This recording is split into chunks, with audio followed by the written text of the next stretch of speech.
tes mesinnya. Bang Rama, ini kemarin awalnya chipnya nggak mau nyala ya, jadi CFW nya hilang, masuk langsung OFW, ada lampu yang nyala. Nah, kemarin ternyata kita nggak ganti mocipnya, kita hanya perbaiki instalasi mocipnya aja ya. Sekarang kita coba cek.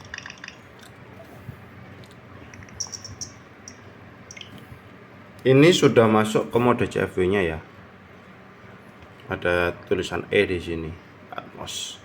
AMS 180. Ini kita coba restart.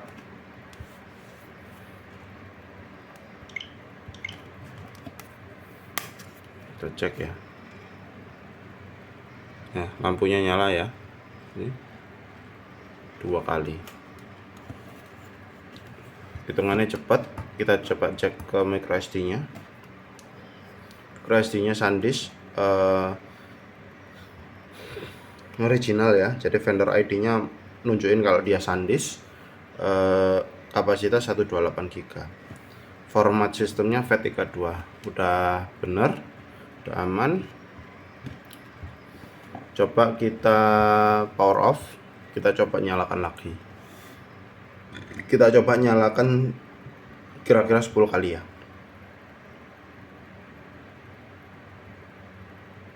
Cepat. Dan masuk ke menu pemilihan mode ya. Tidak nyangkut, tidak masuk ke OFW. Kita ada garansi untuk instalasi mocip 2 bulan. Jadi nanti kalau misalnya ada kerusakan lagi, bisa hubungi kami lagi biar nanti kami perbaiki. Dan jangan sampai nge-update mode OFW-nya lewat server Nintendo, karena ada kemungkinan itu juga faktor ya, salah satu faktor mocipnya itu rusak atau mati. Dia nggak mau jalan karena perbedaan firmware dari mode OFW dan mode CFW-nya. Ini lama ya, warna biru.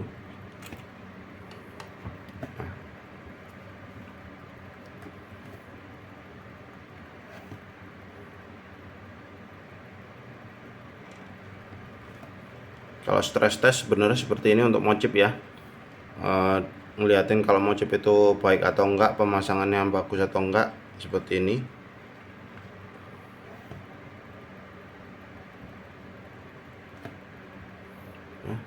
Coba mati nyalakan terus kira-kira 10 kali sebenarnya cukup ya, asal dia tidak sampai gagal booting, harusnya itu sudah bagus sekali.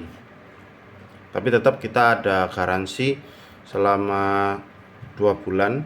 Kalau ada masalah bisa dihubungi, tolong hubungi kami lagi untuk kita perbaiki ulang. Sama satu hal sebenarnya, masalah mocip ini kaitannya biasa sama overheat ya, terlalu panas, mesin yang terlalu panas. Jadi kalau mesinnya itu terlalu panas, biasanya mocipnya juga error biasanya. Jadi kalau misalnya mau mematikan mesin atau turn off mesin ya, make sure mesinnya dingin.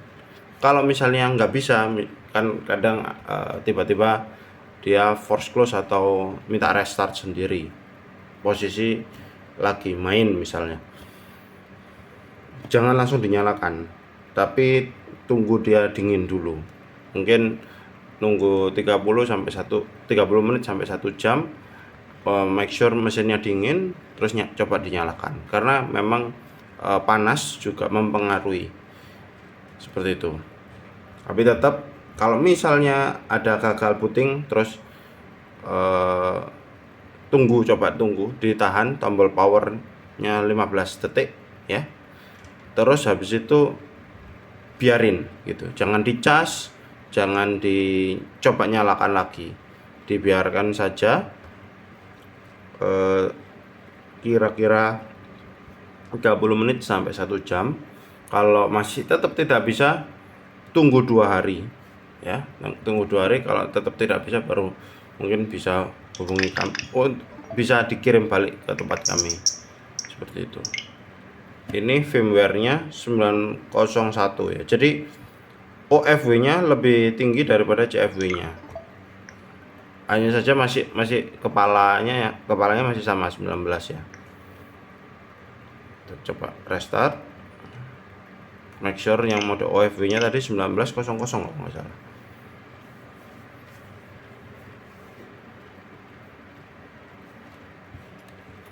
Kalau memang tidak menggunakan mode OFW, saran saya tidak usah digunakan mode OFW-nya. Jadi mode OFW-nya itu untuk backup aja, backup untuk mesinnya kalau misalnya mode CFW-nya ada bermasalah. Tapi kalau misalnya mau dipakai pun tidak ada problem ya, nggak ada masalah. Mau dipakai mau enggak, itu nggak ada masalah. Hanya saja yang perlu diperhatikan kalau misalnya tetap pakai mode OFW adalah jangan sampai mode OFW-nya diupdate lebih dulu daripada CFW-nya, karena kadang kalau misalnya CFW-nya itu belum ada updatean yang support di firmware yang terbaru itu, nanti ngebreak mesinnya, seperti itu.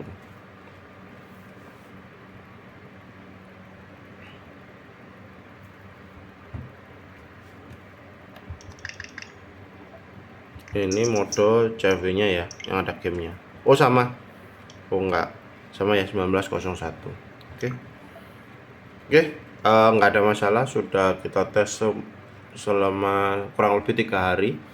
Ini tadi kita demokan ya, untuk kira-kira 10 kali. Mungkin tadi belum 10 kali ya, tapi kayaknya sekitar segitu. Sudah 10 kali kita mati nyalakan, chipnya tidak ada yang bermasalah. Kita kasih juga itu tadi himbauan untuk kalau misalnya mesinnya panas bisa didinginkan dulu sebelum dipakai lagi ya. Ini untuk baterai, kapasitasnya mungkin tidak sinkron, tapi nggak masalah selama tidak drain, artinya baterainya masih awet. Mungkin itu ya untuk mesinnya Mas Rama. Maaf agak lama untuk update-nya karena kita agak sibuk akhir-akhir ini. Terima kasih Mas Rama.